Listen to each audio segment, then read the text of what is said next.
Assalamualaikum warahmatullahi wabarakatuh. Selamat pagi anak-anak. Perkenalkan, nama Bapak Muhammad Bayu Heksaputra Hermawan yang akan mengajar mata pelajaran Al-Quran dan Hadis untuk kelas 4. Bagaimana kabarnya anak-anak? Bapak harap sehat selalu ya. Harap saat keluar rumah selalu menggunakan masker dan mencuci tangan menggunakan sabun ya, agar terhindar dan aman dari serangan virus-virus jahat di luar sana. Materi kita kali ini yaitu tentang surah Al-Asr dan surah Al-Quraisy.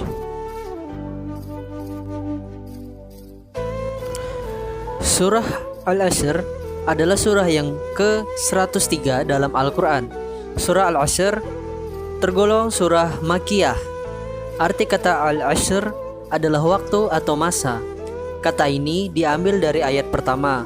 Surah ini memberitahukan kepada kita bahwa manusia berada dalam keadaan merugi kecuali yang beriman, beramal saleh, serta menasihati dalam kebenaran dan kesabaran.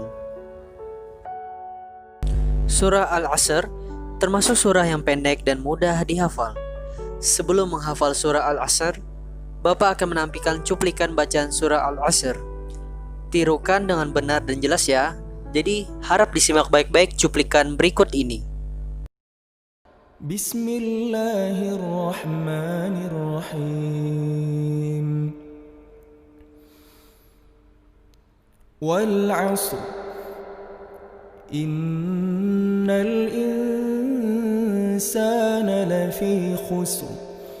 Illa alladhina amanu wa 'amilus salihati wa tawasaw bil haqq wa tawasaw bis sabr. Bagaimana anak-anak? Sudah menyimak dan mengikuti dengan baik? Jika sudah, maka kalian perlu memperlancar bacaannya dengan membaca dan mendengarkan berulang-ulang ya.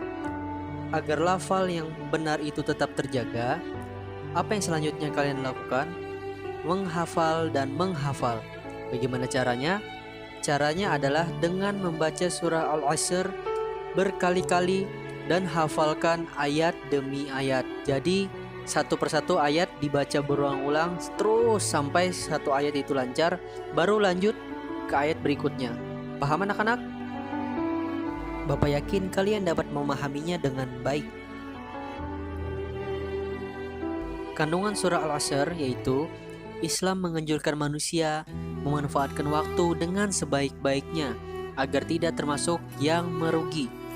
Allah juga memerintahkan manusia untuk melaksanakan 3 hal, yaitu beriman, beramal saleh, serta menasihati dalam kebenaran dan kesabaran.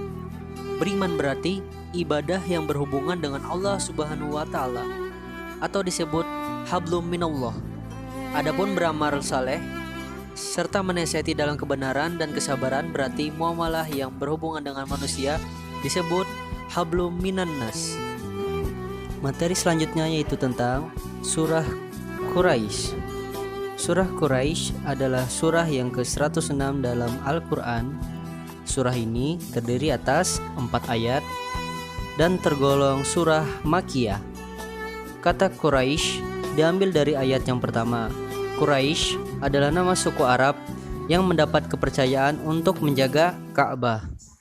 Surah ini menjelaskan kewajiban suku Quraisy yang mesti mereka laksanakan, yaitu beribadah kepada Allah Subhanahu wa Ta'ala. Surah Quraisy juga termasuk surah yang pendek dan mudah untuk dihafal. Sebelum menghafal surah Quraisy, sebaiknya kalian melafalkannya terlebih dahulu. Berikut akan Bapak paparkan cuplikan surah Quraisy. Harap disimak baik-baik ya anak-anak.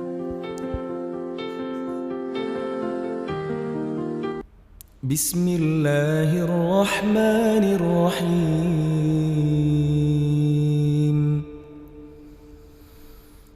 Li'ilafi Quraisy إيلافهم رحلة الشتاء والصيف فليعبدوا رب هذا البيت الذي أطعمهم من جوع وآمنهم من الخوف. Bagaimana anak-anak? Sudah disimak dengan baik? Bapak harap setelah disimak kalian bisa mempraktekannya di rumah ya. Jika sudah benar melafalkan ayat-ayat surah Quraisy, kalian perlu memperlancarnya berulang-ulang agar hafalan itu tetap terjaga dan tidak mudah lupa. Kalian harus menghafalkannya dengan benar. Caranya adalah dengan membaca surah Quraisy berkali-kali hingga hafal. Hafalkan ayat demi ayat. Untuk mempercepat hafalan, kalian perlu menghafal penggalan demi penggalan ayat. Maksudnya adalah menghafalkan ayat itu bergantian satu ayat dulu. Apabila sudah hafal satu ayat itu, baru lanjut ke ayat berikutnya. Lalu kandungan surah Quraisy.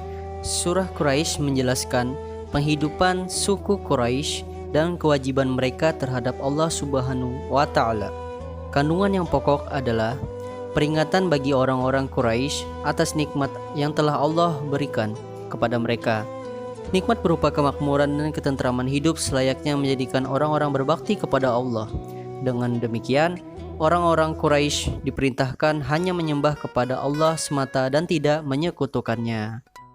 Demikianlah pelajaran singkat dari Bapak mengenai surah Al-Ashr dan surah Quraisy.